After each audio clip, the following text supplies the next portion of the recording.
Today it's my honor to welcome Professor James Young from University of Massachusetts Amherst.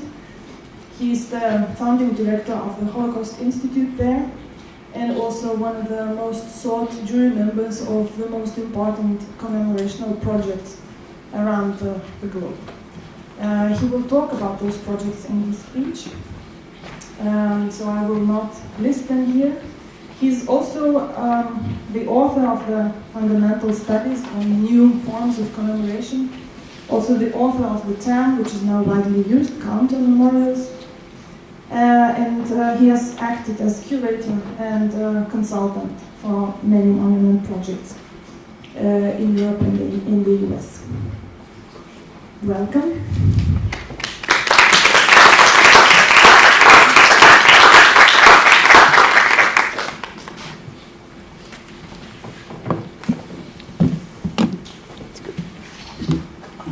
Thank you, Rasa. It's wonderful to be here.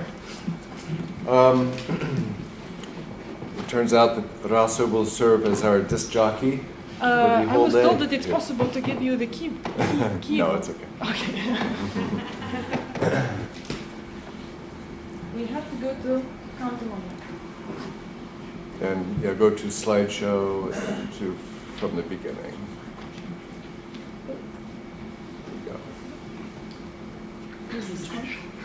You can just click at the bottom. Sorry. So, as Rasa suggested, I did serve on the jury for the National 9/11 Memorial in New York City. In January 2004, we announced the winning design for that memorial called Reflecting Absence. 2 gigantic voids in the footprints of the former World Trade Center towers, surrounded by groves of trees. The taller the trees would grow, the greater the volumes of the voids would become. Its aim was to articulate both loss without filling it in, and the possibility of regeneration in the groves of trees. When we announced the design after 10 months of deliberations, having reviewed 5,201 submissions from 62 countries.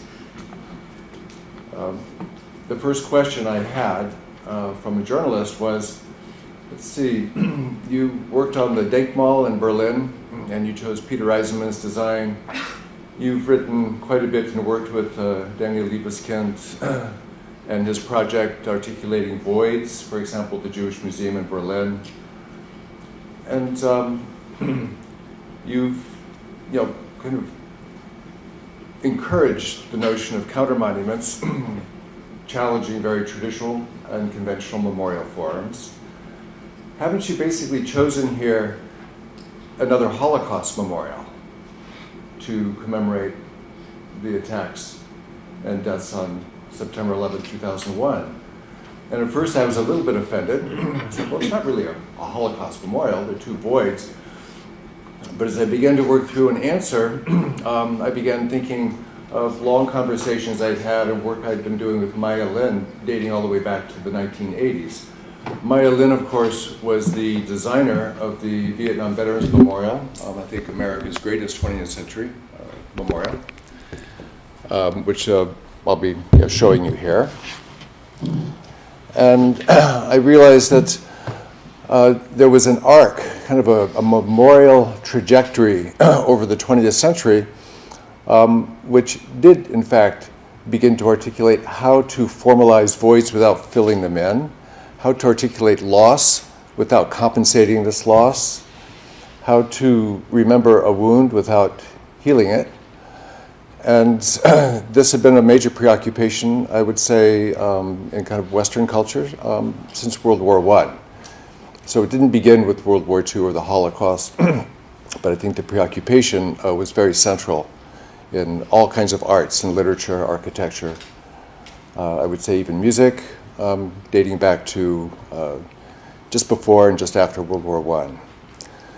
And then I thought of a conversation I'd had with Maya Lin, who told me in 1987, just about 5 years after the Vietnam Veterans Memorial was dedicated, that in fact her design for the Vietnam Veterans Memorial owed a great debt to a Holocaust memorial. The memorial on the Dovydaitytė in Paris, the memorial to the deported Jews of France.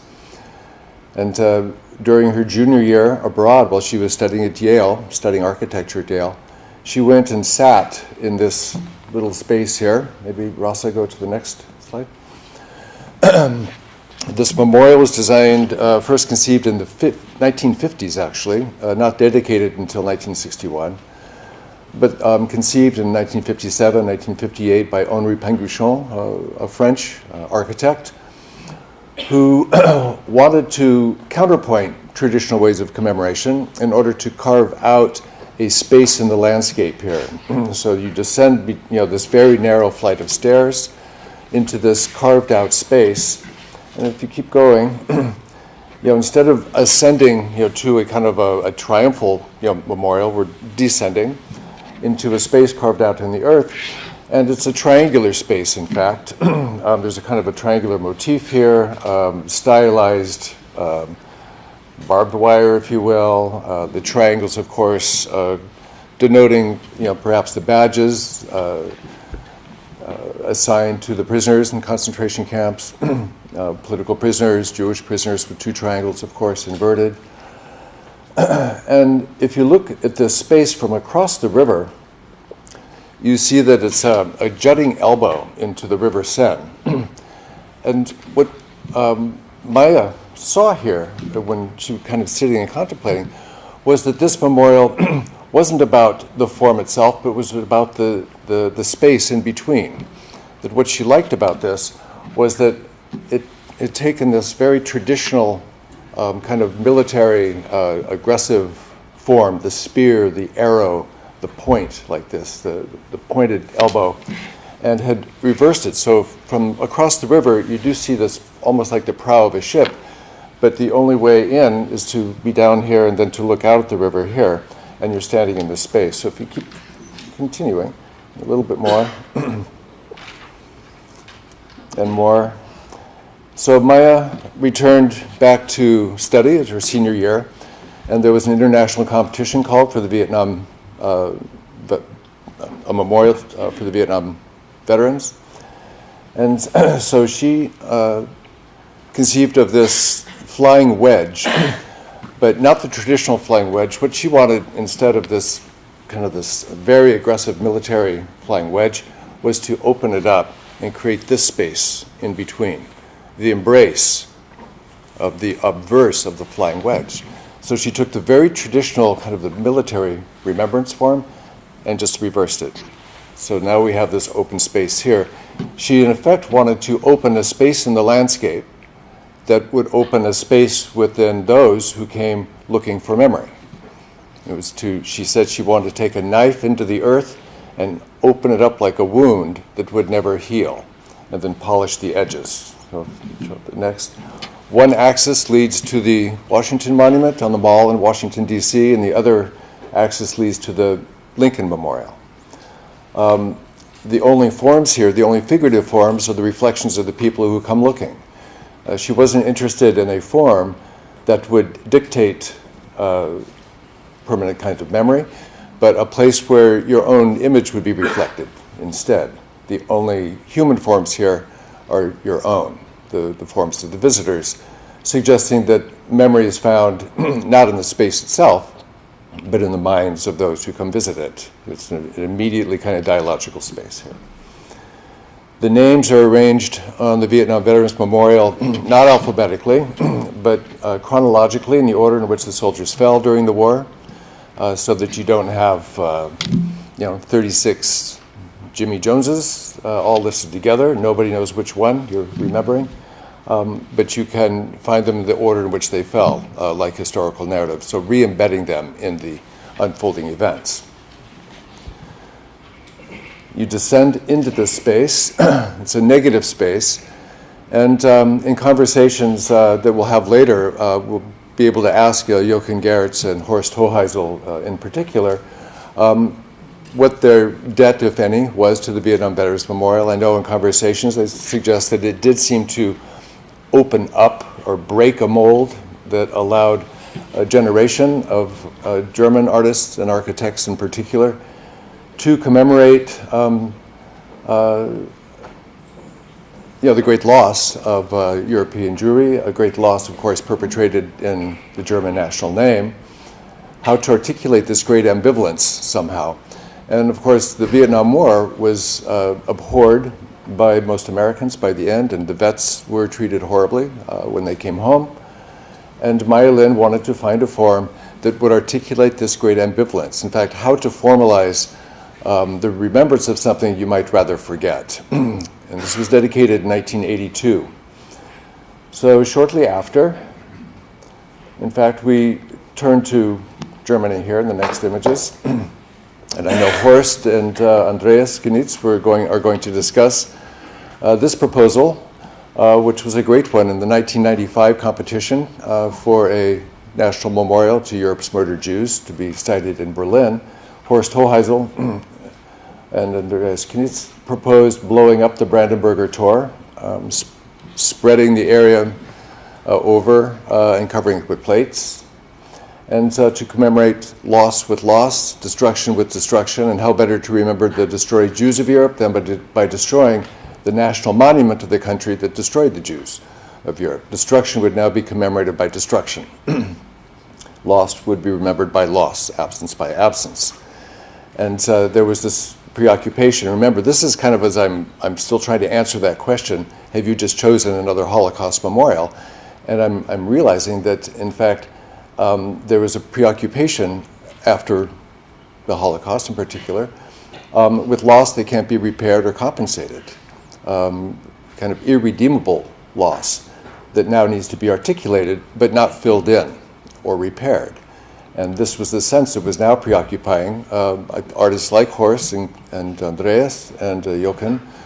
And rather than going into too much detail on their work here and kind of muddying the water, they will talk about these things better themselves. So we'll keep moving through. But I will illustrate here a few of the various memorials like this and their preoccupations. This is the amazing memorial designed by Jochen Gertz and his former partner, Esther Shalev Gertz, a 12-meter tall lead-covered pillar in Harburg, the neighborhood, a memorial against war and for peace, against violence and for peace, a kind of a generic Holocaust memorial. And here, of course, the artists invited local citizens to come add their names to ours, and in so doing, cover this lead column with names, and every time a section would be filled with these names, they would sink the pillar by 1.5 meters, opening up new space. So, of course, it is an interactive memorial. And at first, of course, they came out and wrote nice, neat lines and names, but before long, it began to cover with graffiti. Even swastikas began to appear. Jochen will describe later, I think, how he believed that even the swastika was a kind of a signature at the time. And after all, don't these memorials basically reflect back to us our own preoccupations? We project onto them our propensity to remember in the ways we do. And of course, little by little, between 1986 and 1993, the pillar was sunk, which would eventually leave only the rememberer there, returning the burden of memory from the monument to those who come to remembering loss with loss. And once again, I think this was kind of a revelation at the time. I met Jochen just a couple of years after they dedicated this. And for me, this memorial and Jochen's previous work opened up the very possibility that the very idea of the monument had been changed after Maya Lin, after Jochen, and after Horst Hoheisel's work. And now that we really did have a kind of vocabulary, not just for Holocaust memorials, and not just for Germany's struggle with how to remember, millions and millions of people killed in the German national name, not just to remember something they might rather forget, but in fact this was a memorial vernacular preoccupation that we found carrying across all kinds of memory processes. I think Jochen can discuss the Saarbrücken Memorial also, but very briefly put, in 1991 he went to Saarbrücken to teach a class on monuments, memorials. Half the class went out and found cobblestones in other parts of the city of Saarbrücken, and took them and then replaced cobblestones from the Saarbrücker Schloss right here, which had been Gestapo headquarters during the war. And then the other half of the class was busily researching the names and places of every single Jewish cemetery destroyed in Germany during World War II between 1933 and 1945. 2,162 cemeteries. In the next picture, you'll see that they inscribed the names on these stones, and then under the cover of night, they went down and they replaced the stones with these engraved stones to commemorate the destroyed Jewish cemeteries. But of course, they did it by placing these engraved stones inscribed side down, so that when you look, you see no trace of it, and this became now the square of the invisible monument, if you will, the 2,162 stones against racism. And the only vertical figures in this plaza are the people who now come looking for memory. The plaza itself is empty. And of course, Jochen might describe how his students answered the question when people came to ask, where's the monument? And they might have replied, look within yourselves for the memory you seek to find here.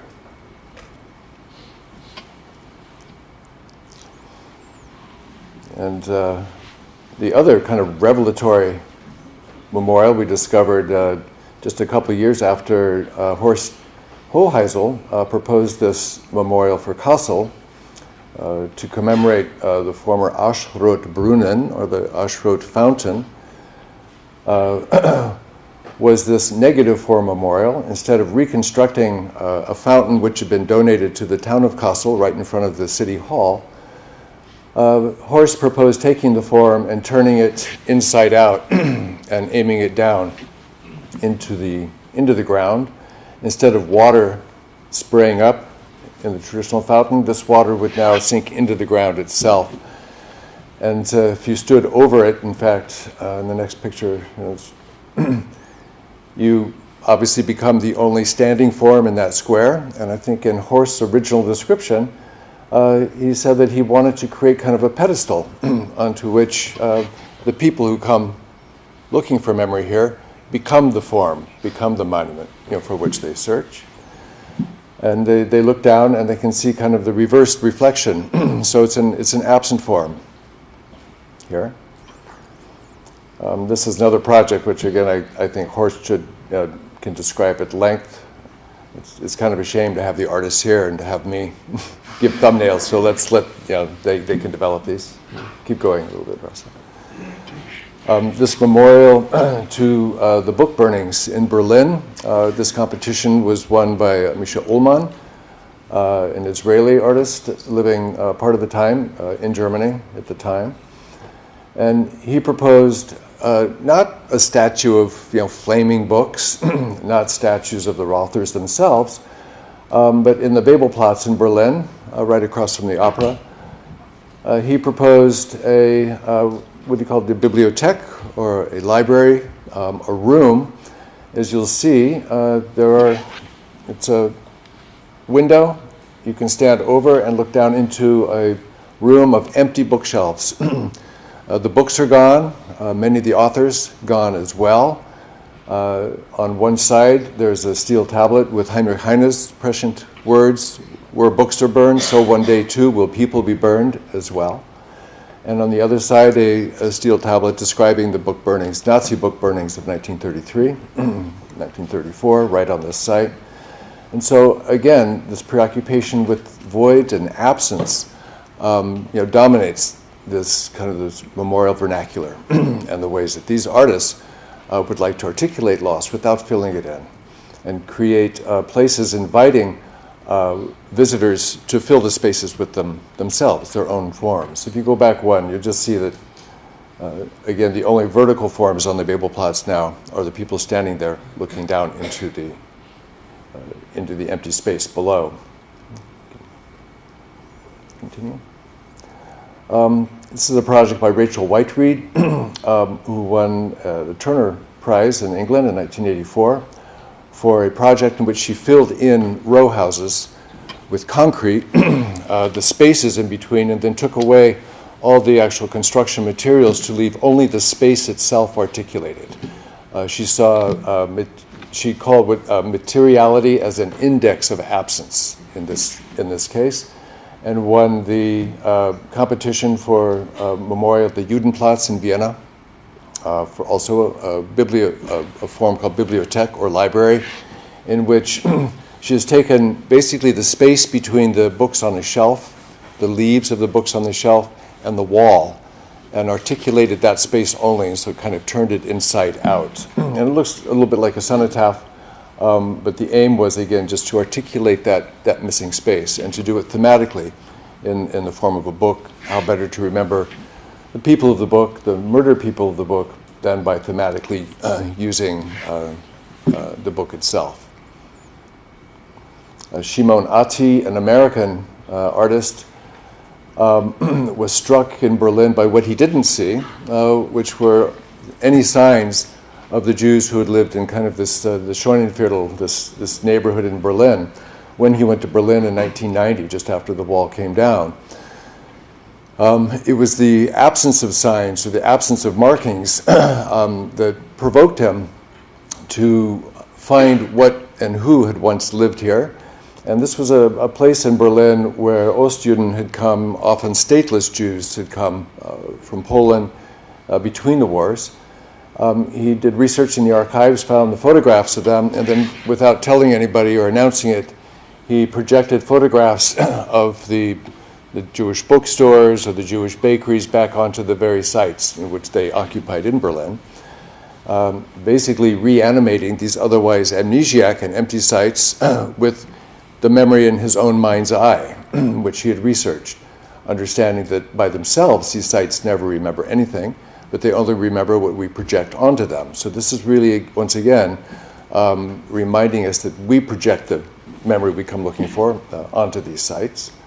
But it was the missingness and the absence which moved him to articulate it in this way, which we'll run through just a couple of more. So, bookstore, and of course it's a little bit of a palimpsest sense. It's almost like if you peel away, the facade, this is what you find just underneath.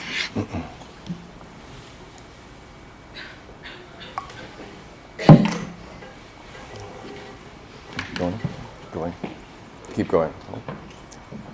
There's several things we won't talk about here. As we've described at length elsewhere, and as you may remember during the Denkmal debates of the 1990s, the first competition was voided because the winning design seemed to satisfy no one. In fact, it was a kind of a provocation that nobody liked in its banality, I think. In 1997, the German Senate and German Berlin Senate and Bundestag asked for a series of symposia, and out of this came a proposal to have another competition, but a limited competition for Germany's National Memorial to Europe's Murdered Jews, and I was appointed to this 5-member Findungskommission to find the memorial. And here I suggested that rather than finding a solution or a final solution to Germany's memorial problem, that you run competitions and keep open the possibility that you might fail, that in fact failing to find one might be the best way to articulate Germany's impossible conundrum. How to remember a people murdered in the national name, and how to do so without somehow redeeming this national crime against European Jews. So we did have a competition. We invited 25 artists, 18 of whom responded.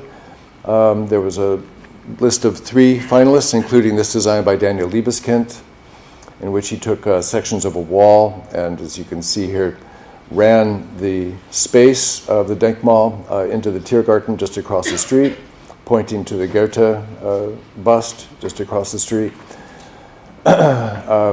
There were a lot of things we liked about this, a lot of things that we didn't. And then we went to another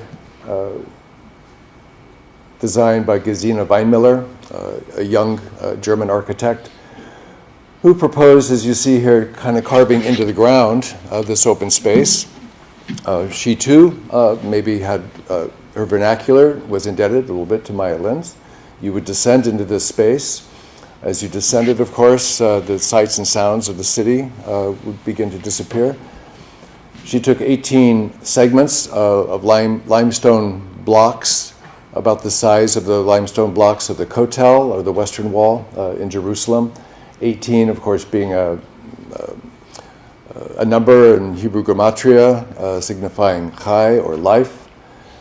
And we found that as we walked around the parapet and came to that lower right-hand corner, that these seemingly randomly arranged segments of wall compose themselves into Stars of David, and then as you continued walking, they seemed to fall apart, which struck us on the one hand as possibly gimmicky, but on the other hand, an interesting discovery that people could make for themselves. You know, she didn't tell us about this. She just confirmed that clearly that was the design.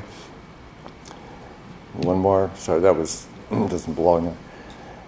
And finally, we settled on Peter Eisenman and Richard Serra's design of 4,200 stele, arranged over this 20,000 square meter site. And what we liked about this, of course, was its irregularity. Instead of nice, neat, upright, military cemetery, these are all about 3 degrees off plumb. There's a sense of waving field. They seem animated.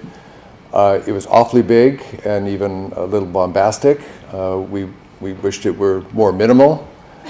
And so we did approach them and asked if they would scale it down, which Eisenman was glad to do. But when Richard Serra saw, without being asked, what Eisenman had proposed, he withdrew angrily from the competition. We said, but these are ranging from ground level to almost, in some cases, 5, 6, 7 meters tall, and they'd be dangerous. Children run out over the tops of them, and Richard Serra said simply, well, my work is meant to be dangerous. And we said, well, we like the suggestion of danger, the metaphorical suggestion of danger, but not the literal fact. And he said, but in fact, my great torqued ellipses are dangerous, and sometimes they even fall over on the workers who install them. And we said, that's great. But here, in fact, we wanted to intervene and asked for them to scale down some of its bombast as well, which Eisenman did. So he scaled it from 4,200 stele to 2,711. And in the next images, you can see what he did. This was the open space. Many people proposed, of course, just keeping this the open space, the ministerial gardens. This is what it looked like. Go back one, Rasa. What it looked like, just the wall was still up, and you see that the space is actually just on the east side of the wall, right next to the Brandenburger Tor. And if you follow the flagpole, the DDR flagpole, right to the top, that it's just about where Hitler's bunker was. So the space itself was chosen because it was a bit of a no man's land, and Eisenman's was chosen to fill no man's land, but to leave it open and undetermined, he hoped.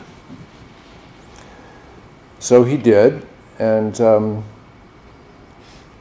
it's meant to suggest or echo a kind of a cemetery, but a moving and animated one, more like a field of waving grain or wheat somehow.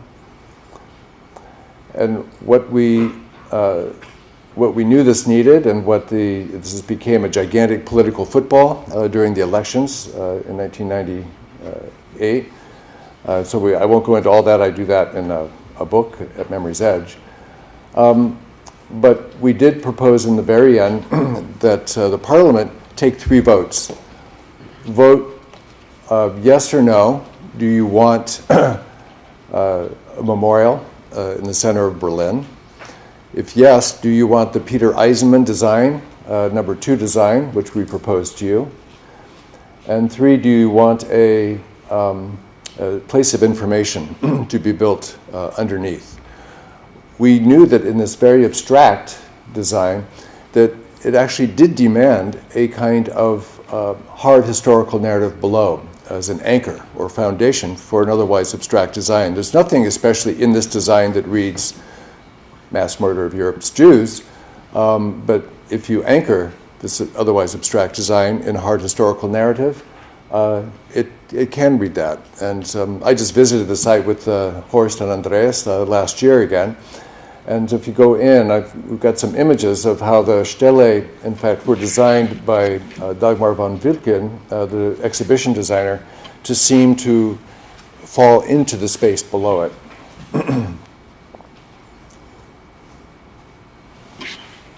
Going.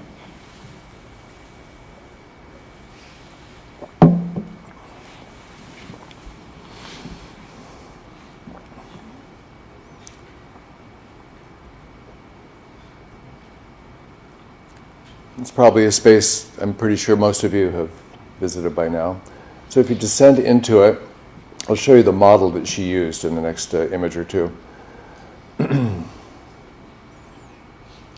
So this is the place of information, 4 large rooms in which the story of the mass murder is told, and a room even including its aftermath. In the next image you'll see how she created the illusion of the Stele coming down.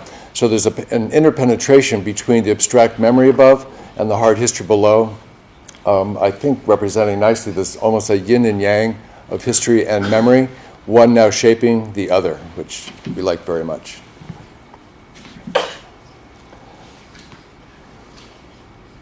So in fact, kids do walk out over the tops. And let's switch from here over to World Trade Center. So this was under construction from 1999 on, and was finally dedicated and finished in 2005. Of course, in September 2011, New York now found itself on the brink of its own kind of memorial problem.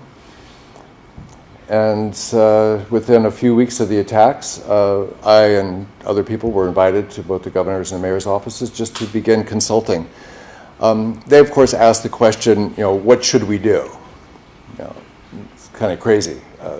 This was like 2 weeks after the attacks. And I said, well, there's no memory yet. It's an unfolding event.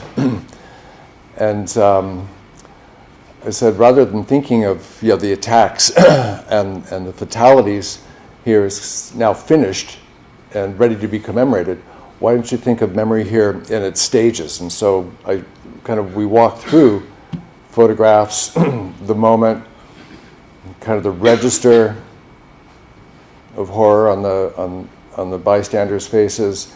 And I said, why don't you begin thinking about the memorial at Ground Zero as in its first stages, the candlelight vigils, the night of at Union Square, in Greenwich Village, at Washington Square, and on the Promenade in Brooklyn.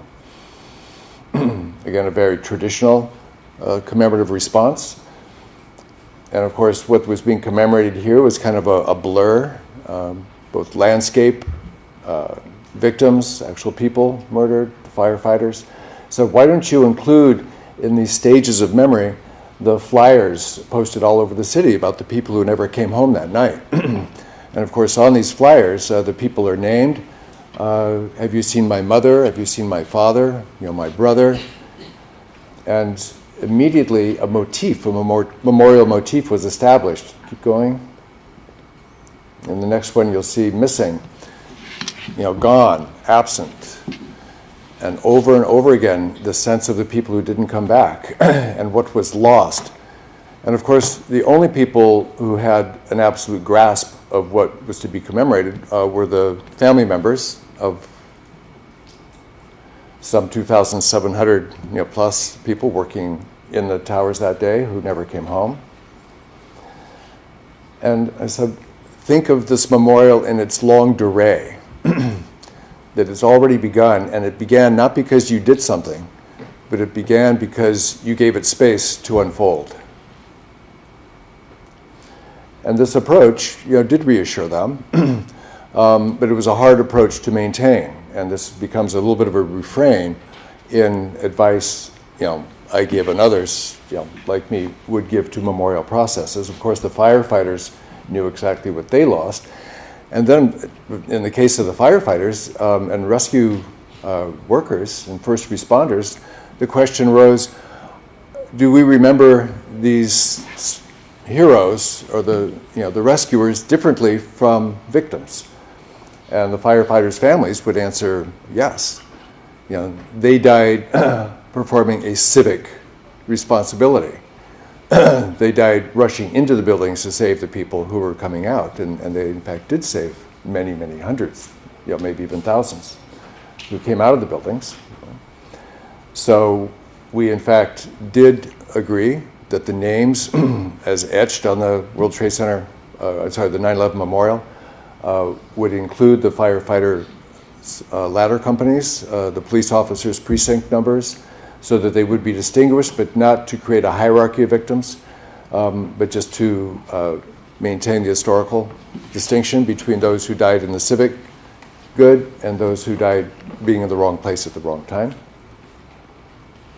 And even here, many people suggested leaving the ruins as a memorial.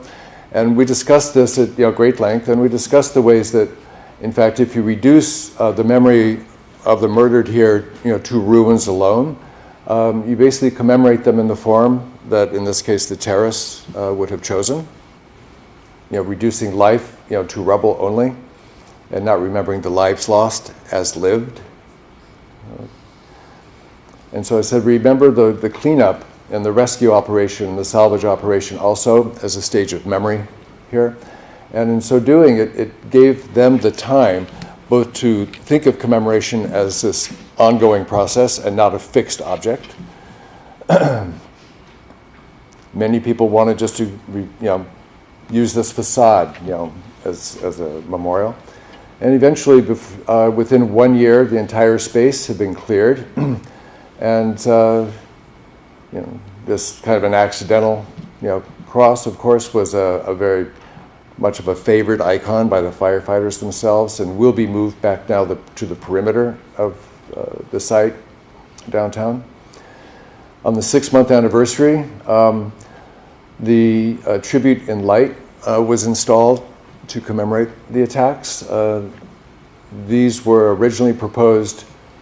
These towers of light were originally proposed to celebrate the 30th anniversary of the World Trade Center towers, and now they were being used as commemorative memorial candles, in effect. And in our recommendation, finally, we asked that these be shown every year, so they now became part of the memorial. Ephemeral light, shining to the heavens.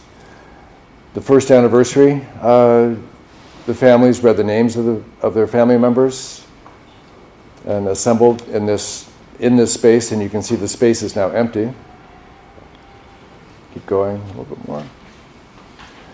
So everything had been cleared, and now there were 2 little reflecting ponds built into which the family members would place a flower that they were handed after reading their family member's name. Keep going. And little by little, these ponds, these reflecting pools were filled up. So there was a memorial motif established without trying, in a way. And it was how to commemorate absence and to commemorate regeneration at the same time. So in April 2003, after Daniel Libeskind's design had been chosen, and I won't go into that, that's another story. These are the 2 finalists for the replacements for the World Trade Center towers, one by Raphael Vignoli and Frederick Schwartz. The think team, 2 very skeletal towers, which family members saw as commemorating, death in some way. The governor summarily chose the Liebeskind design over this of the 2 finalists, and so you'll see that design, which looks nothing like the final design, of course. This was Liebeskind's original design, a hanging garden in this asymmetrical spire. The spire meant to echo the Statue of Liberty torch, a little prosaic, but the governor liked it and liked the story it seemed to tell. And so at the behest of the families, chose this design over the Think Team design, even though the Think Team design had been recommended by the Lower Manhattan Development Corporation as the winning design. And now, this was the space into which somehow a memorial was to be set. And so when we were invited, to jury a competition, we all worried from the very beginning that the site itself would become so overdetermined, and it reminds me a little bit of the site, in Vilnius, right now, where the landscaping is set, even though there's technically a competition in place, for the memorial object. And that's a little bit what we found here. So in this, you'll see a couple of buildings that Liebeskind had proposed, including a cultural center, which was encumbering the north footprint. So keep going, Rasa. One more. So this building on the left you see is going over the north footprint, and part of the mandate of the competition was to keep the footprints unencumbered, but to articulate them. And that was one of that was kind of the lead part of the memorial mission, which was a long and complicated brief. But we announced the competition here at what was called the Winter Garden of the World Financial Center, which had now been repaired, which was also more or less destroyed in the attacks. The jury was announced, and this is Paula Grant Berry, a family member who was on the jury. The jury included Maya Lin and Michael van Valkenburg, great landscape architect, Vartan Gregorian, among others, leaders of other museums around the city, and other well-known architects. And we called for submissions to break all the rules. We said that just as Maya Lin broke the rules in Washington, and Liebeskind kind of broke the rules in Berlin, and even broke some of the rules here in New York, we want you to go up or go down or go out. It can be sound, it can be water, it can be sculptural, it can be architectural, it can be nothing. We might find nothing. And so after making this announcement in April 2003, by August 1st deadline, we had received 5,201 submissions. We actually had 18,300 registrations, people who paid the $25 fee and then actually submitted 5,201 of these submitted designs. We began poring over these designs in the month of August for 12 hours a day, about 200 at a time, windowing them down into thematic categories, all of them kind of reflecting our own kind of preoccupations and what we wanted to do. And we ended up with long conversations with the family members. Some of the jurors were very uncomfortable listening to the family members. They weren't telling us how to remember, but they had to tell us what they had lost.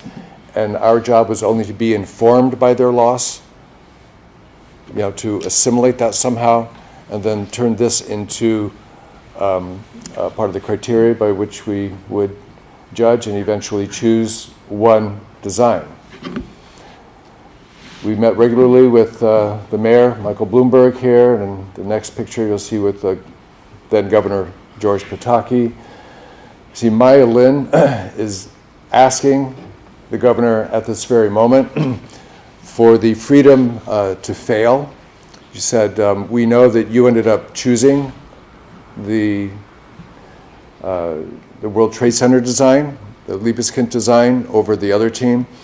You have to promise us that you will not overrule anything we choose, and you have to promise us that we can choose nothing if we can't find anything, that we can't choose something out of a defensive posture that will force us to make a bad decision. And it was very difficult for him. As a politician, he wants to get it done, but he did agree, he swallowed hard and agreed to our demand. And that was one of the conditions we had before we agreed to serve on this jury. A completely political process, we understood. They always are. There's a cross between politics and economics. Mayor Bloomberg gave us Gracie Mansion to use to meet with the 8 final designers or teams. So we met with them in November, and it was the first time we got to know their names. It was a blind competition. We didn't know any of the names of the designers until we'd picked 8 finalists. And then we met at length with each of them, asking for changes, modifications. It was a very interventionist jury. I would say that Maya Lin and Michael van Valkenburg, in particular, were very demanding of the artists and designers. So we'll get down to, there was lots of eating and much wine drunk during the process, late nights. 3 finalist teams included this French team that proposed planting the entire site over in blossoming fruit trees and articulating the footprints in the next image with the Millefleur garden, a wildflower garden. We like this a lot. We like this understatedness. At this point, we didn't know where the museum was going to go, but it now began evolving in our minds that the museum would probably have to be built underneath, so that whatever the design was, it would now be rooted in the historical narrative of the day, a little bit thinking like we had in Berlin. But every time the jury asked for kind of to simplify the design, the team came back and complicated it a little bit more. And they had 3 levels of galleries underneath. And it got more and more complicated. And so we had to move on to another design, this by a German team. Keep going, so we'll see. But we did like the idea of the kind of the pastoral memorial, in fact, in which the stages of life would now be captured in the seasons themselves. And it's a very kind of classic pastoral elegiac approach. This design by a German team proposed a giant, if you will, almost a glass field of tubes going, if you go underneath, which the light would shine down on individual names. Some of the design architects on the team, on the jury, loved this because it seemed to complement so well the Santiago Calatrava designed transit center being built next door. But Maya and I and Michael van Valkenburg in particular thought that it was so eye-catching and there was such a spectacle that there was no room for us in this design. We were all taken out of ourselves in kind of the spectacle. And so we fought hard for the eventual winning design, which you'll see here,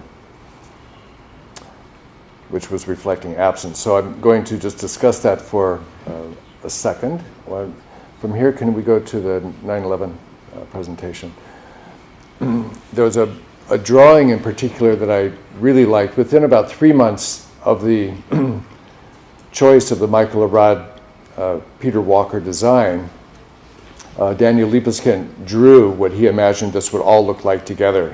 His crown of new sky rises, creating even a deeper void kind of in that canyon between the new buildings and the voids themselves. So in the next picture, when we asked Michael Arad to explain where this notion of reflecting absence came from, he had described the day of the attacks as being devastating. To him, he lived in Lower Manhattan, a young architect with hardly any experience at all. He was then maybe 32 years old. And he described having a kind of a vision of a memorial one day that might be built in the river, in the harbor, right next to Battery Park City. He envisioned taking the spaces of the towers and putting them, the missing towers, and putting them in the harbor itself.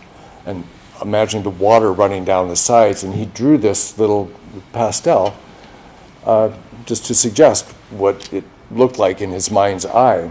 And he even, within a month of the attacks, went up to his rooftop and fabricated a water table with these two voids in the water table, just to, again, to look at these voids. He knew already, he was already preoccupied with the void left behind. He was fixated on it.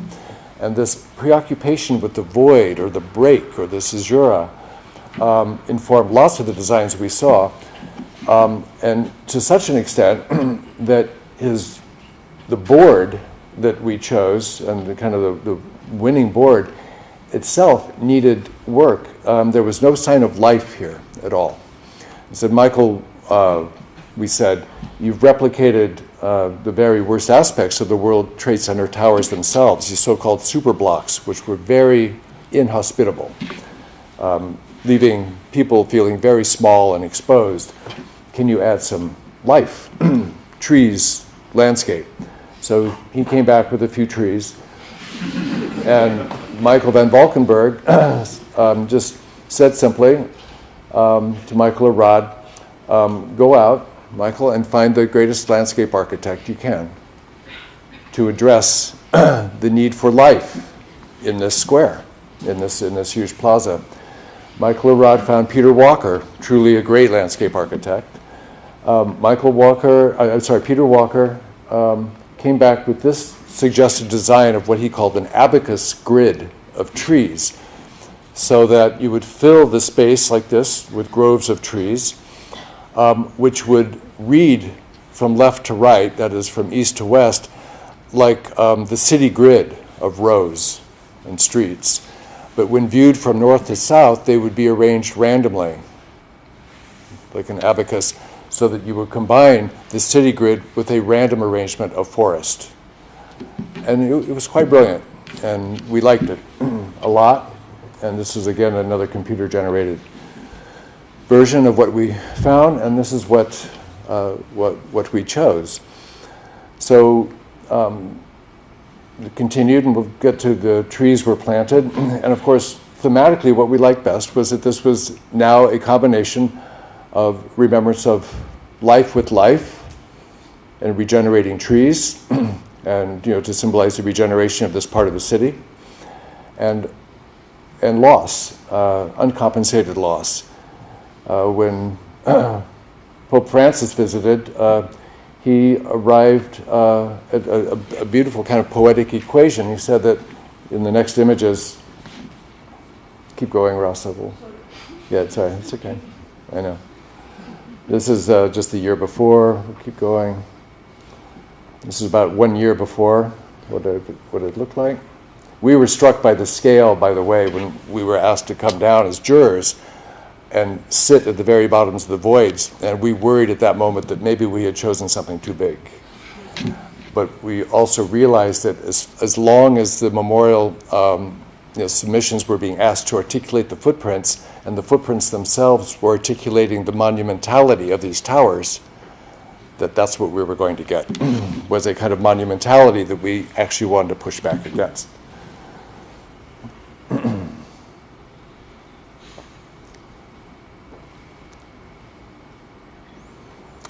So on the 10th anniversary, President Obama oversaw the dedication. He accompanied the family members and survivors, along with then Secretary of State Hillary Clinton, and Vice President and others.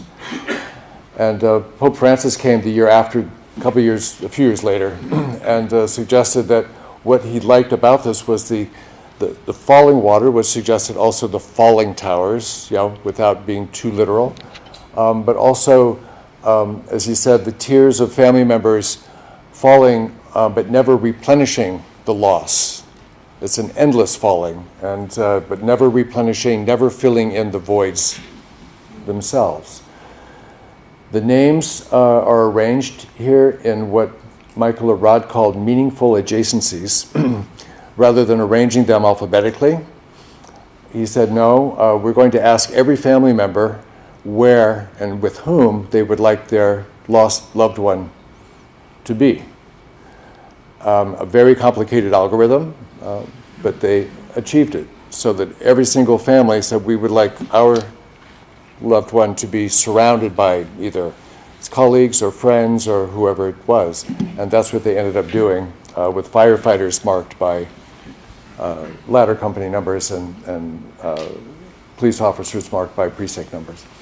So in answer to that question, haven't you just basically created another Holocaust memorial? So insofar as the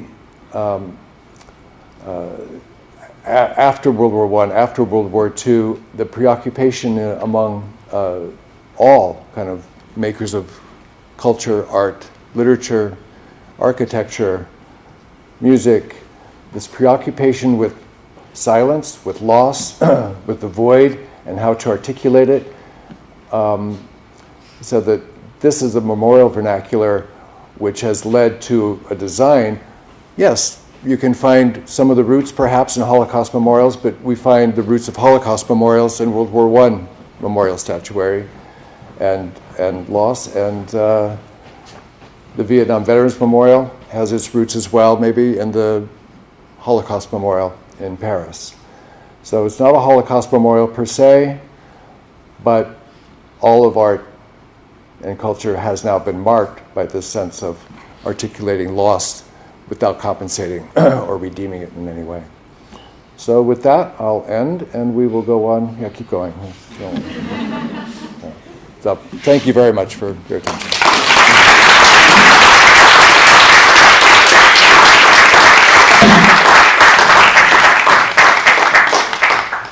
Thank you very much, James. I would like to invite our two panelists, Giedrė Jankevičiūtė from Lithuanian Culture Institute and Linara Dovydaitytė from Vytautas Magnus University, to start the discussion and also to continue it with you.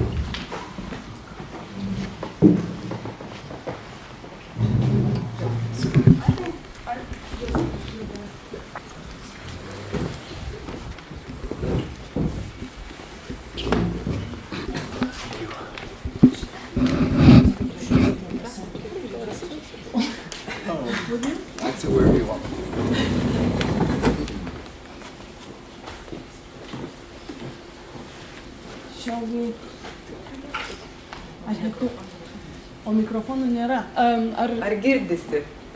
Will you hear us this way? Because as far as I know, there is no mic to be. If it's bad, let us know, okay? Is it all right? Okay.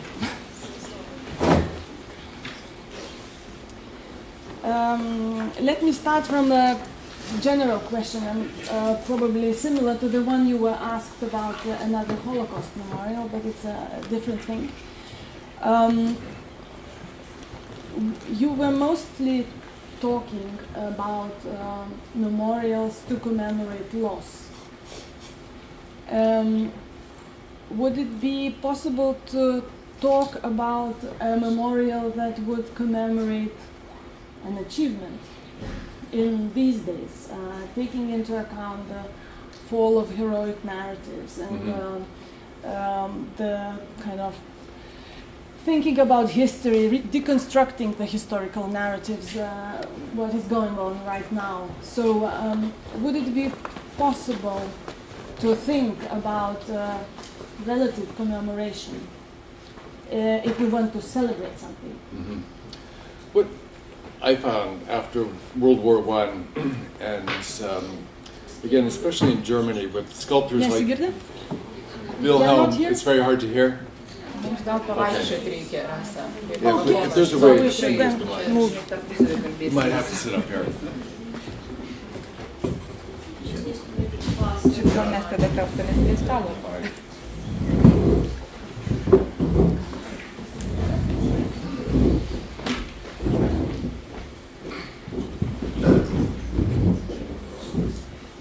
I found that after World War I in particular that even great achievements and accomplishments could not be regarded without remembering the cost of these achievements. So that a victory in World War I came with loss attached to it. And with the kind of the rise of the emphasis on individual loss and the meanings of personal loss that came really out of World War I, and we think of all the the responses, including the kind of the more pathetic hero, the soldiers lying on their sides and covering their faces, and Wilhelm Lindbruch's statuary of again commemorating the loss of the war, losses of the war, carried over into World War II, and I think that Tadeusz Borowski's great collection of stories, written just after World War II. He'd been a political prisoner at Auschwitz, and one of his revelations as he was sat in Auschwitz was that all of civilization's greatest accomplishments had always been carried on the backs of slaves, on the backs of people who suffered. That the world's civilizations were basically built on suffering. So it was no longer possible even to see great triumphs without the loss and costs of these triumphs. So hence a preoccupation, a kind of a cultural preoccupation with them. So yes, there are triumphal monuments, and there are triumphal arches and very traditional responses to great monoliths. But for a new generation of artists, these carried the risk of forgetting everything that was paid for in these sense of loss. So there was no such thing as kind of an unblemished triumphal arch ever again.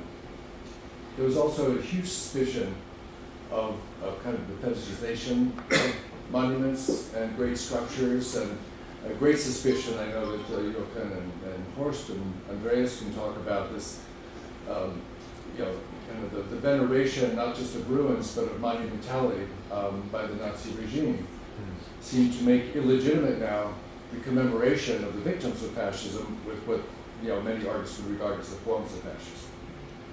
These gigantic memorials that made the spectators and the visitors feel very small and insignificant, and this was regarded as really a fascist and authoritarian kind of art and architecture. So, the great triumphal arches and monoliths really couldn't come without the underbelly anymore. I would say mostly after World War I, but definitely after World War I. Your question of it. Yes, and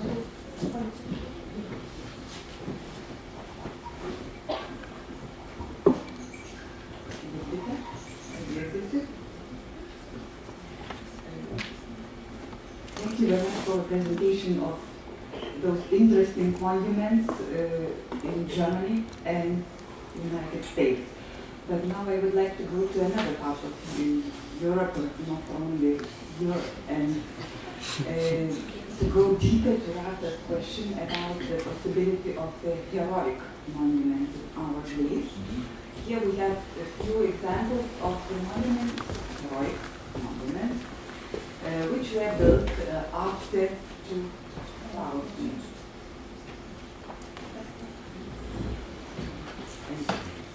In Mongolia, Balkan countries, and Slovakia, Bratislava.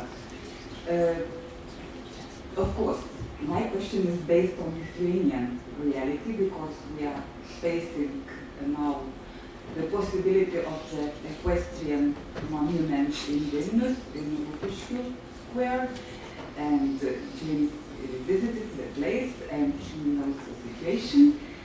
That's why I'm here to ask this question about his opinion, his attitude to all this.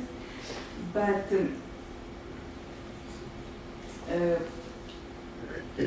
you are writing in your book the stages of memory about the heteroglossia, the term which you took from Bakhtin. And in these cases of the heroic monument, the equestrian monument, we have just two opposite parts participating in the discussion. For one part of the audience, those monuments represent the incarnation of nations forth and around us, and the opposite part accept those monuments as the examples of nationalistic kitsch and simply lost them. So in this case, we don't have the heteroglossia. What is it?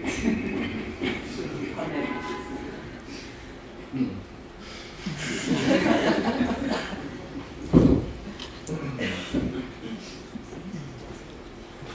I mean, the great heroic memorials for many, not all, contemporary artists and architects, seem often to be kind of nostalgic, seem to emblematize the need for a single unified version of the national heritage. But everybody knows that there's no such thing as a perfectly unified heritage or memory of the national past. And how now would you build into a space this kind of heteroglossia, which would have competing or contradicting elements, built into it without nullifying the space altogether? And I tried to describe in other places the rise of counter-monuments. The very first so-called counter-monuments were actually already discussed as Gegendenkmäler in Germany. Even after World War I, the Nazis would build memorials to counteract what they regarded as liberal Weimar memorials. And then post-World War II, a generation wanted to nullify and neutralize some of the Nazi memorials with physical counter-monuments, facing right against them like that. I kind of broadened this idea to include not just the literal counteracting of kind of memorials out of favor with new contemporary memorials, but the idea that a memorial might actually counter the very traditional function of a monument, which is to unify and to celebrate and to seem to make permanent. And this generation of counter-monuments that I find, of course, in Andreas's and Joachim's work, actually calls into question the very possibility of kind of a monument and its kind of monumental delusions of permanence and grandeur and unification somehow. So while we can recognize the kind of a need, especially maybe a political need, to suggest a unified past in this heroic vernacular, I think a generation, a post-World War II generation, is so suspicious of this leveling off of history and this fixing of otherwise living memory and living history in these these kind of fetishized objects, that it becomes impossible. So what will be at the former Lenin Square in Vilnius? I love the idea that at least there is a name in competition, although as Rasa and I discovered, the landscaping and everything right now is leading to only one result. It has the equestrian, the horse and the rider in mind, and if we can counter that space that makes room for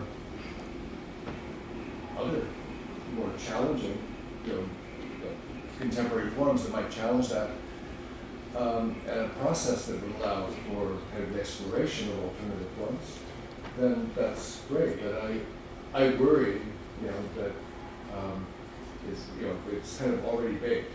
As we said, the cake is baked, and now they're just looking for a chair to put on top, in a square in buildings. They need to keep the competition open, and they need to, I hope, allow for a failure to arrive at a single answer at this point. So maybe on the 100th anniversary, which they're aiming for an answer, they maybe retain an open space, inviting still further reflection, and maybe make the memorial something that is never to be arrived at permanently, but it's something always to be in process. And to think of the memorial again in its long durée as opposed to the fixed object. The result is kind of it takes kind of a change in worldview. What constitutes a memorial and etc. So how to keep all of those things alive without fixing it is difficult. These voids do tend to invite, they're filling in. How to keep that space open, both the physical space and the time space open, is the question I think facing the National Square in Vilnius, but I think almost every memorial project.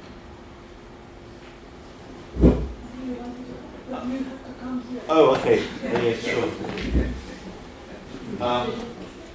Yes, I feel like an interloper. I'm speaking tomorrow anyway. But it seems to me there are two answers to this. One is a political one is an art historical answer. The art historical answer is that all of these examples are from states where you still have the shadow of socialist realism and that dominant figurative tradition. And that's quite clearly why the examples that James showed are from states where obviously they all reflect broader developments in sculptural practice since the 50s. The political answer, I think, is that the prevalence of this kind of statuary is particularly noticeable in states where narratives of national identity are focused on victimhood, and this is like a kind of compensatory gesture, so that we need to have, basically looking at that, the Slovaks have got their stories about how they were done by the Hungarians and ignored by the Czechs and persecuted and so forth. And so what you then have is that a need or a desire for national heroes, because you have this, I think, ultimately very toxic narrative of a kind of an identity founded on a history of persecution. I guess probably the only exception to that, of course, is Israel, perhaps, where although quite clearly victimhood is an essential part of that, but it hasn't manifested itself in a desire, I think, for these same kinds of monuments. But that seems to be the recurrent thread, joining all of those examples that you showed. I would agree. Yeah.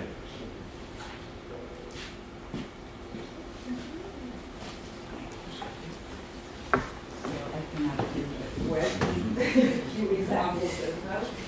Again, in your book, you discuss the conception of the monumentality, and of course, it's very difficult to make the monuments in our days. And in the case of Germany again, in the case of the United States, we have simply talking that example of conceptualism, very elaborated idea, and every time different shape of this idea.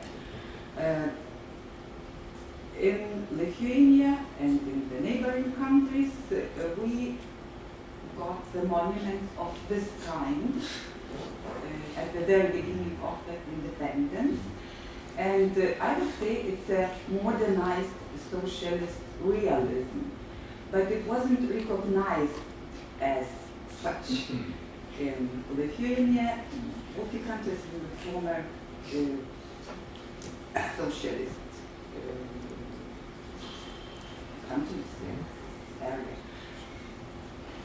And we are quite happy having such monuments for our national heroes. Some.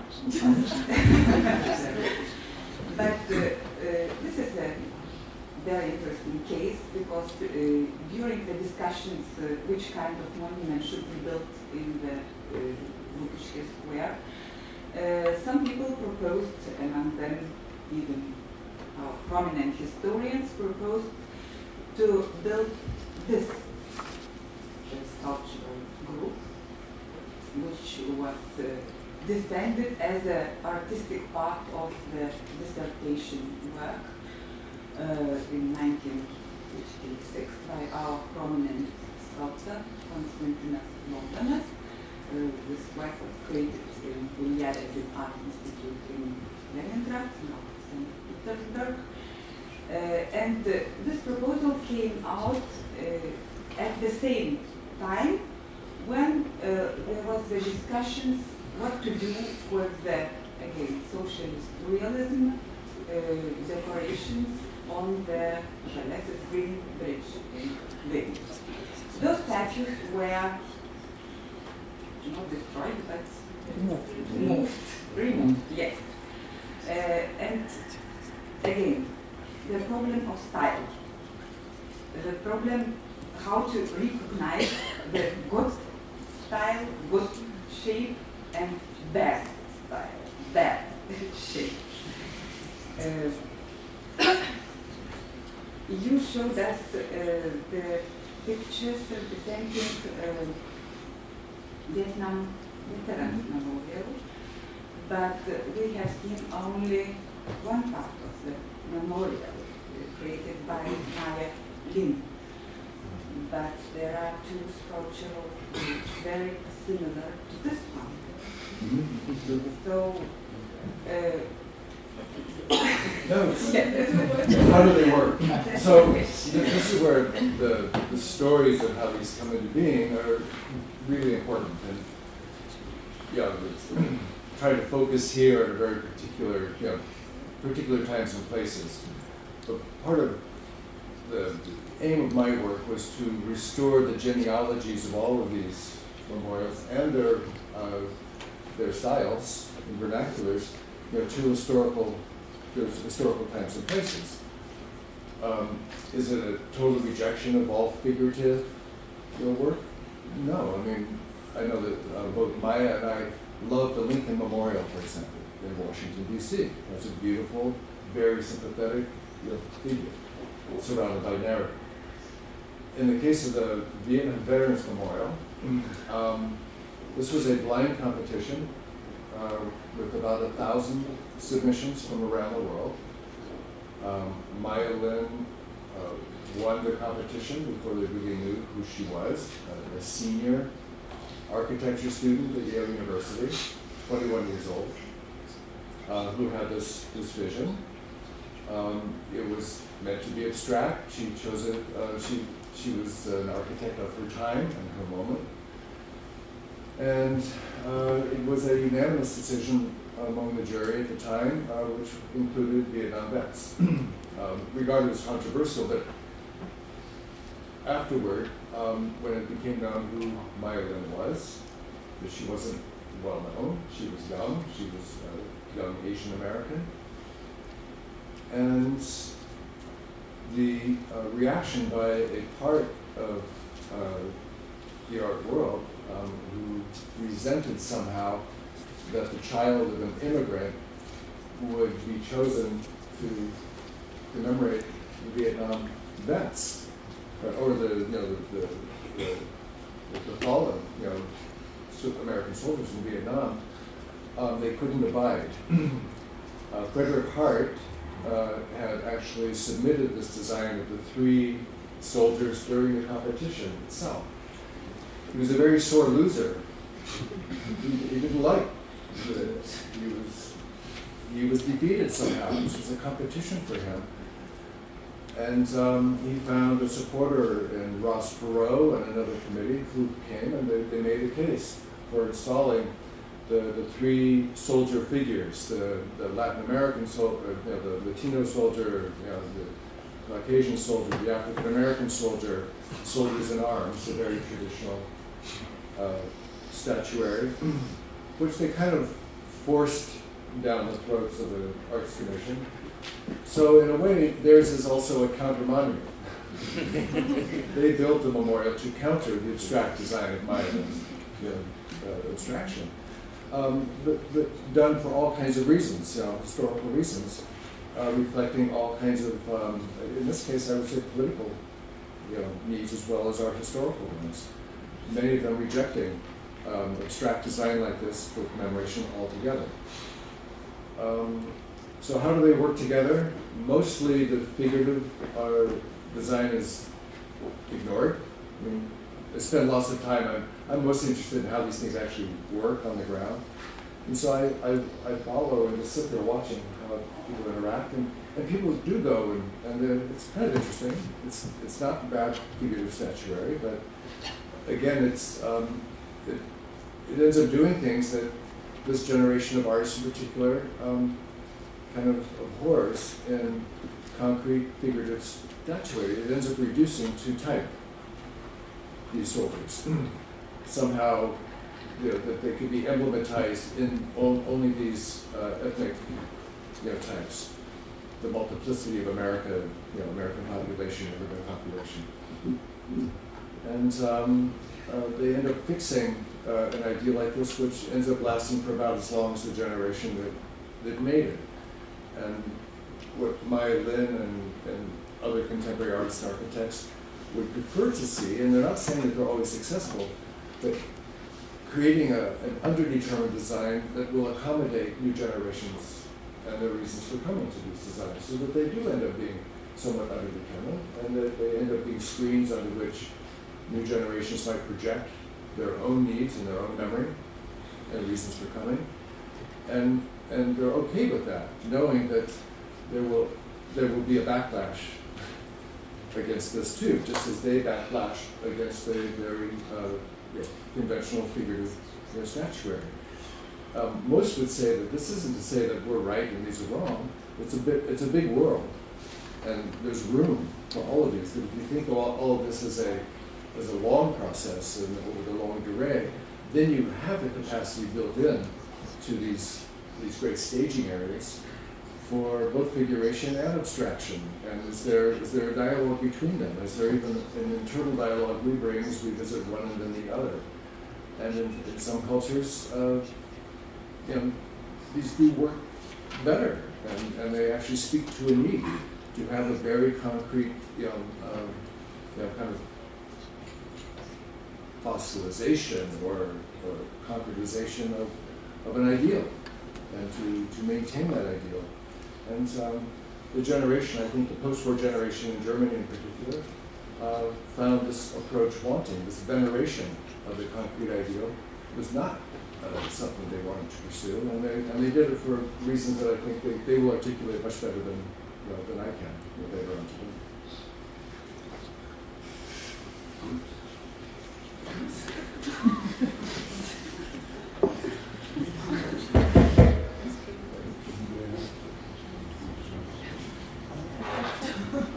Jūs turit atrakinti šitą dėžę.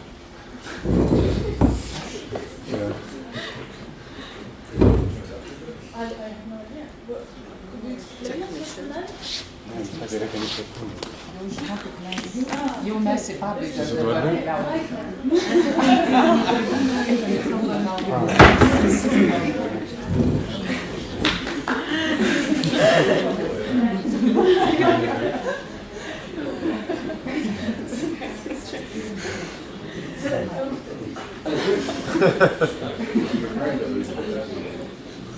If I may, I wanted to ask kind of a cluster of related questions. So, in a way, you're saying that it's not really possible to meet everybody's needs in building national memorials, right? If I understand it correct. Right. And could a memorial speak to everyone? Is it possible at all? And if you know how much work and which people are actually needed in order to make a counter monument, a counter memorial acceptable to the decision makers, let's say.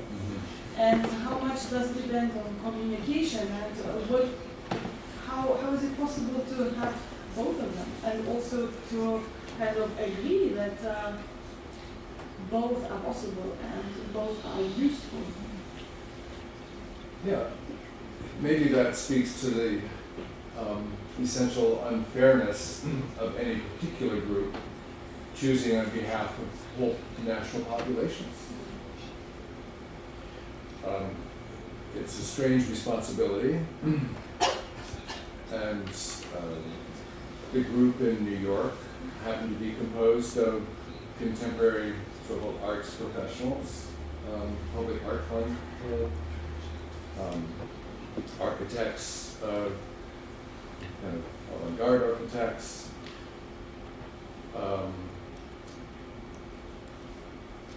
so the choice is going to reflect those particular tastes and preoccupations. We had among the 5,201 designs all kinds of really interesting figurative statuary, and some not very interesting figurative statuary. But our tendency was to aim toward a minimalist aesthetic that left room open for multiple remembrance, all kinds, and for us, abstraction allowed for this in ways that didn't concretize a single meaning. And it's one of the, what we call the monumental delusions or self-delusions, is that monuments unify. And we know by the processes of arriving at memorials and monuments that it's really mostly a process of disunity. They're very messy, and they're full of debate. And kind of my generation's job was to make that messiness transparent, and in fact to make that part of what gets remembered. And the traditional monument wanted to kind of block all that process out and substitute for it almost an object in the landscape which seemed to be divinely elected or appointed, or a piece of the landscape that was somehow always there. It came without process, that is somehow not a human production. And our preoccupations are about showing the human hand that created these, and making that too part of the memorial. So therefore seeing the memorial in its longue durée, in its many stages, over time, including its construction, its possible destruction, its possible moving, that all of these are part of what the memorial actually does, and how it works, or how it might not work, and to open that idea of the memorial, up. And it's an evolution, and it reflects all kinds of other 20th century and now 21st century understandings of what art can do and what art can't do. And politicians would always like to imagine their regimes maybe being as permanent as they imagine the memorial to be. But this is again one of the sustaining illusions of monumentality. And the post-war generation really felt that it was possibly authoritarian regimes in particular that venerated the great permanence and the kind of grandiosity, of these huge memorials that made the individual seem like nothing. The authoritarian regime wanted to lord it over. It's an overweening thing which makes us seem small and insignificant. And the post-war generation, in particular, wanted the more humanly proportioned and space for memory, not to be defeated by the Memory Act, not be, in Jokin's memorable words, not a big stone telling me what to think, not just a big rock telling me what to think, but a space where I have to figure it out myself. And that was more, that's the vernacular, and how to find that vernacular. And it's not a single one. And it's not to say that this whole generation needs to be thrown out. We make room for all of them and keep room open for debate over time.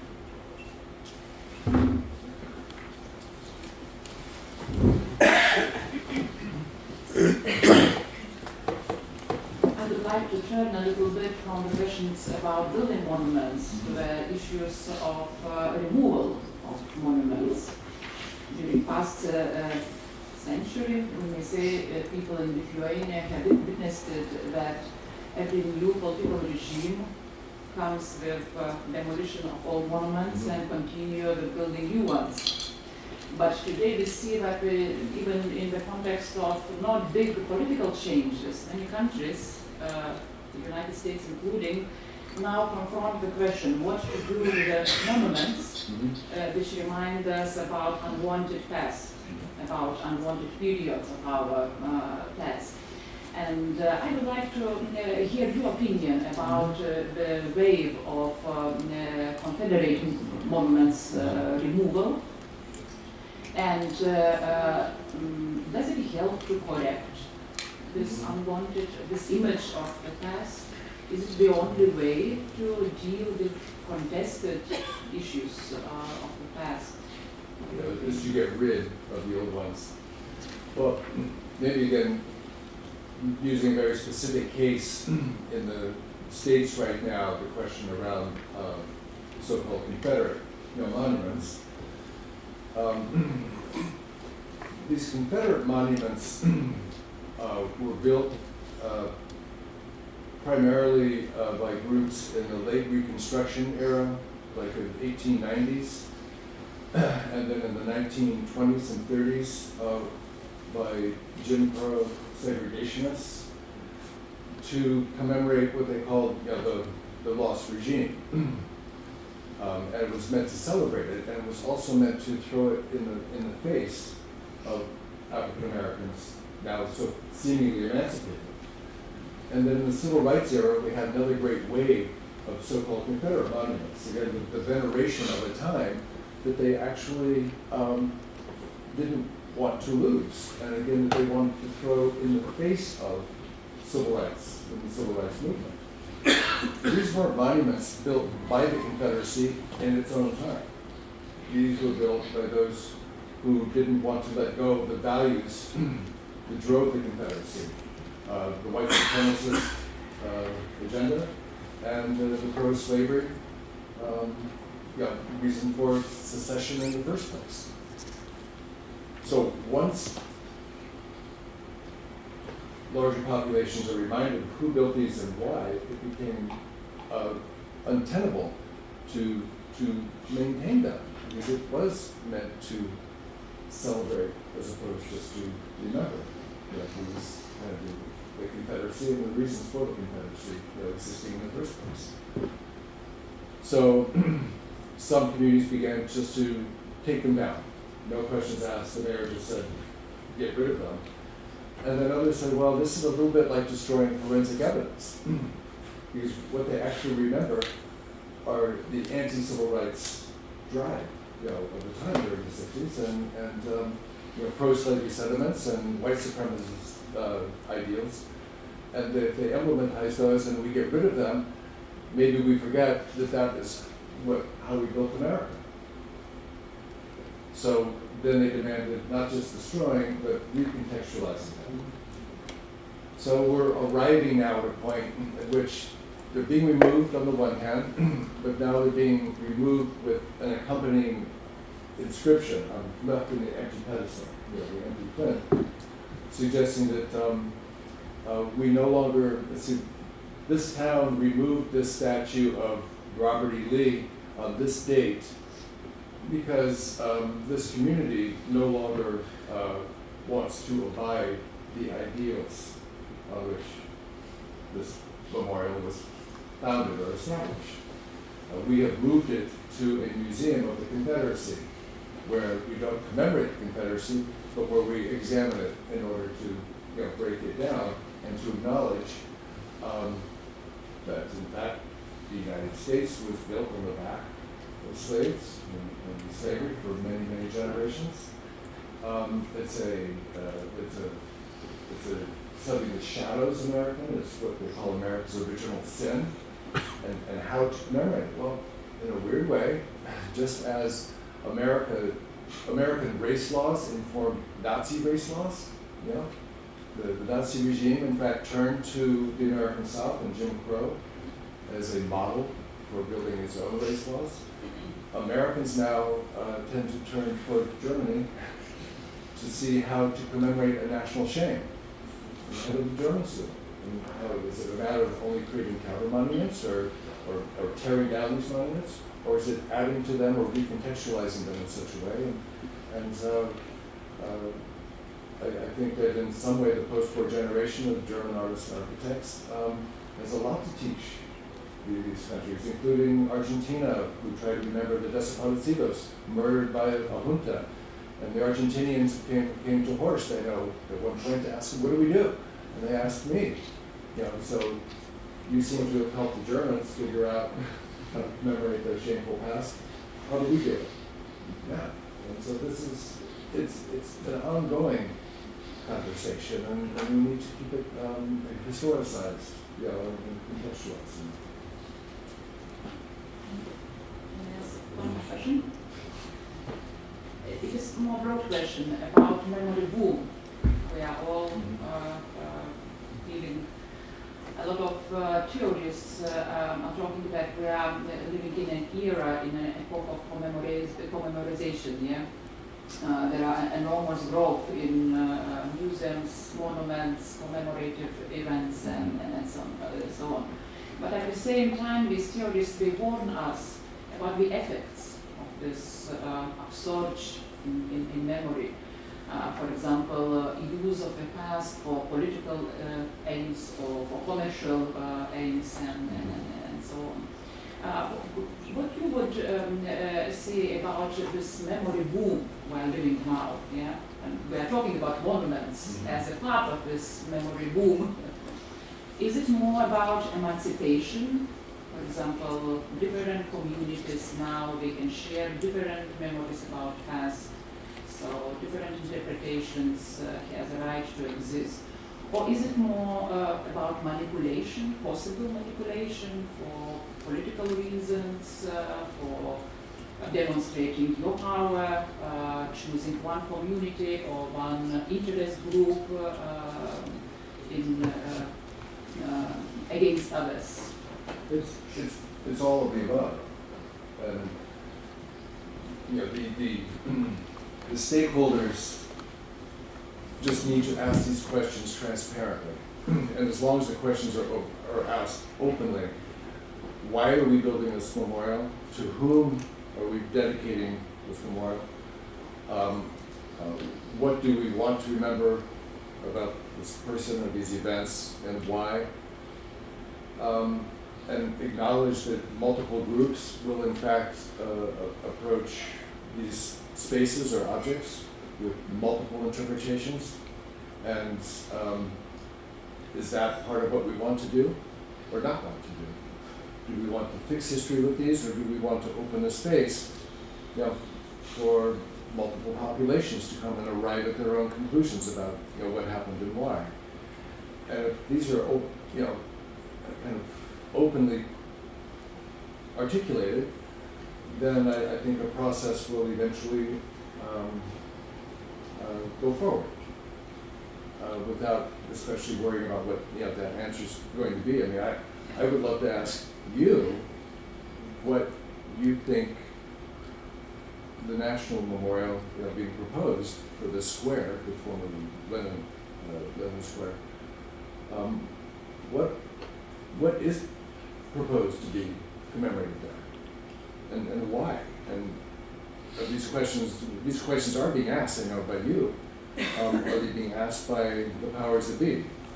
And I don't know if they are, but you can tell me. I mean, I have much more to learn than I have to teach about Lithuanian monuments. So what do you think?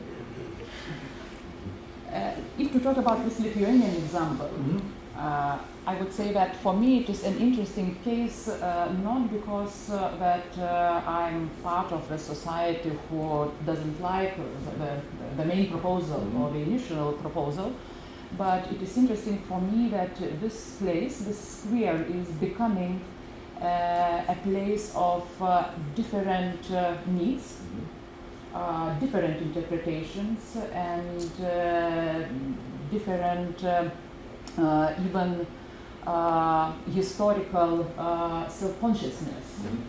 And I would like, for me, it seems important that this, in idealistical image, it could reflect this difference, this diversity.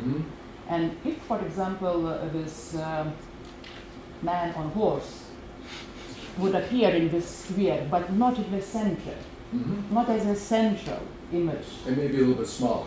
No, but it can be big, let's say, yeah, and even bigger, but not in the center because it is symbolical, yes, square and all these symbols of space, but in some corner as one of, because I respect this part of community, this part of society who would like to have this style of their commemoration. And this example of Vietnam Memorial, what Giedrė mentioned, you showed us this abstract contemporary solution, but this coexistence of two different styles, modes, it shows that it is possible, this coexistence of different needs for commemorating. You know, for us as art historians, it's very easy to laugh at style, which looks old-fashioned and full of negative, of this totalitarian and so on. But if you look at it from social point of view, the society is diverse. And or another thing, to have no monuments here, to continue without monument, but with discussions.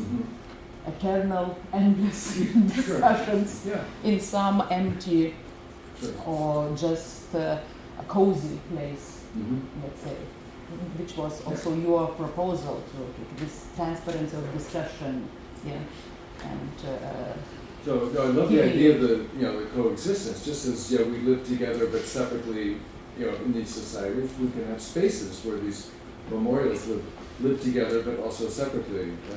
And even to abide the tension between them as part of what might animate the space and make it worth visiting or not visiting.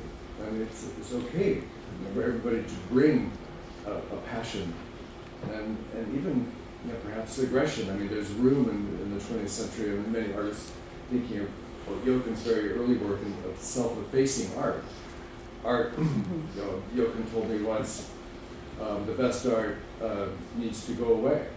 It needs to be seen and then disappear so that it lives only here or only here in our memory. And that's what animates art, and that's where it has to live, in the mind's eye. And there is a case to do that. And that's kind of an ongoing dynamism, in these spaces that makes them live and remain, worth going to, as opposed to the spaces that make them obsolete and out of mind altogether.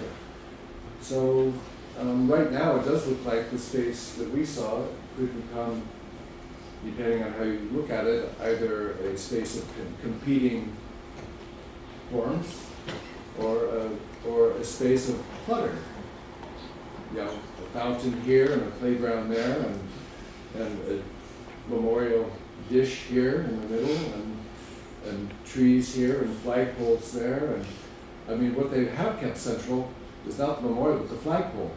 You can easily talk about what the national icon, so it's the tallest thing there. And there is something obviously aggrandizing about that. And what bothers most people is that the flag is now will be translated on the ground in a three-dimensionality, which drives everybody I talk to a little bit crazy. Because it's an emblem. It's not three-dimensional. And if we change it and we turn it three-dimensional, it's not what it is. We don't want the belly. We don't want the horse's ass. We want this, the two dimensions. And so all of this, the debate's extremely healthy, and I know it's frustrating. And so kind of the job of the experts is just basically to keep everybody company as people work this through. What should we do? I don't know what we should do. But glad to talk about it. with you and keep this, keep the debate alive. Does the debate end up becoming the memorial? Well, we talked about that in Germany, but there's a place for that as well. Ongoing discussion, ongoing debate. Does it substitute for fixed memory? Well, I don't know, even Saul Friedlander, the great Holocaust historian, said that the aim of history writing is not to fix facts and names and dates and places, but should be regarded as a working through. Working through. Memory by means of perambulation. Maya Lin's great insight was that I don't want a place where somebody comes and looks at a fixed figure. I want a place that people walk into and walk out of. That memory itself needs motion, it lives only in that working through process. And this is where the big fixed icons seem inadequate, to a new generation. It's fixing something that is necessarily unfixable. I would like to invite you to comment or to ask questions. We still have some 10-15 minutes. I would like to go back to the United States situation. Maybe you can repeat. It's okay. Okay. Yell it up there. Why do you think it's started now, recently, this Confederate removal of Confederate monuments? Why not 10 years ago, not 5 years ago, not 20 years ago? Do we owe it to Donald Trump, or what happened? Yeah, I guess that's one thing we can thank him for. We should thank him for it, or why now? Actually, the question of Confederate monuments has been an open sore for a long time. Why? This is a question that Southern historians' approach to the Confederacy has been really a huge historical debate over the last, let's say, 40 or 50 years. It came up, this particular chapter came up when the fanatical right wing in America, white supremacists, neo-Nazis, so-called alt-right, seemed to have been given permission by a Trump regime, the Trump administration, to make their voices clear and loud and come out of the shadows. And they actually decided that they would now be allowed to celebrate the ideals in these Confederate monuments. And when it became clear that these just weren't, that you had this white supremacists commemorating the ideals that inspire them in these monuments, they could no longer be claimed merely to be heritage sites, of Southern heritage, which was always kind of the screen by which they were justified, beforehand. And it became very clear what they actually stood for in the minds of their ardent, most ardent supporters. And people were horrified, including otherwise very kind of conservative Southerners, who kind of had this illusion stripped away, from them. And politically they became, untenable. And so that's the irony. Only when they were embraced, were they now, became abhorrent. And the illusion was now punctured. So I guess that is something, to be thankful for. But we don't want to even get started on Trump right now.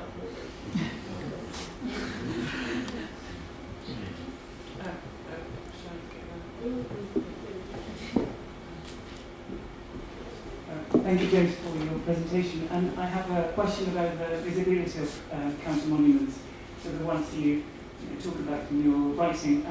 So Rob Musil said that there's nothing less visible than a monument, and so I'm just wondering how these counter monuments, which actually are celebrating the absence of something or the void, how visible they are. You were talking about observing things in longue durée, And I'm just wondering, some wonderful works, that seem to disappear and no longer there, and people who were born later or just came accidentally to the place might not know what the place was for.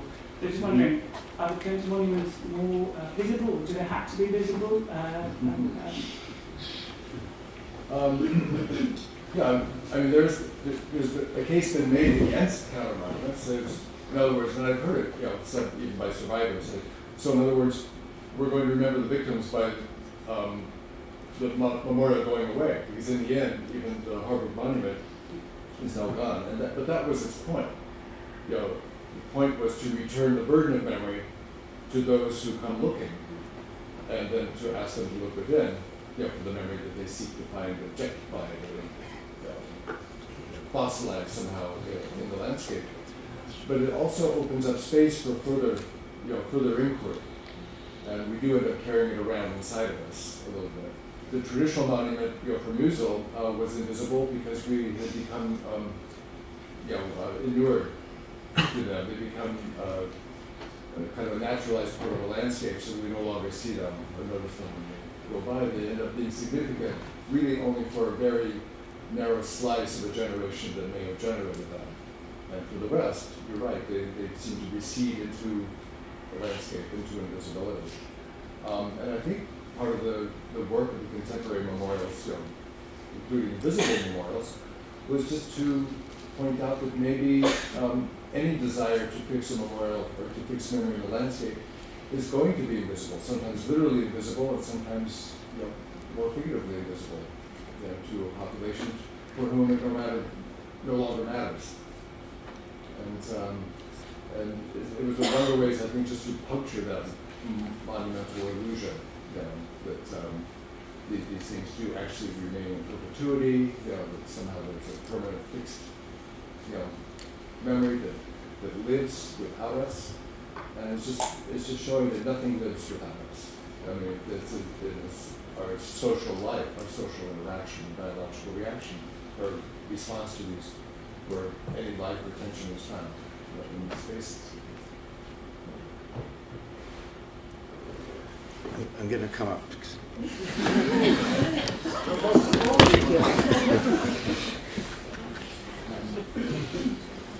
My voice isn't very strong, so it's best if I use this. Thank you for a fabulous talk.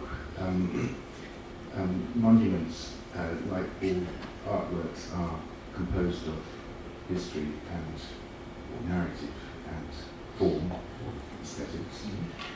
And I think you concentrated more on the history, narrative side of things, the content rather than the form. But when you talk about perambulation, I think you mentioned something which is very specific to monuments, the idea that you can walk around them and you can feel them in your body. And this opens a space. The haptic experience, if you will. Thank you. I would love you to talk more about the haptic experience, particularly in relation to the void, because the aesthetics of the void is quite a difficult subject. Yeah.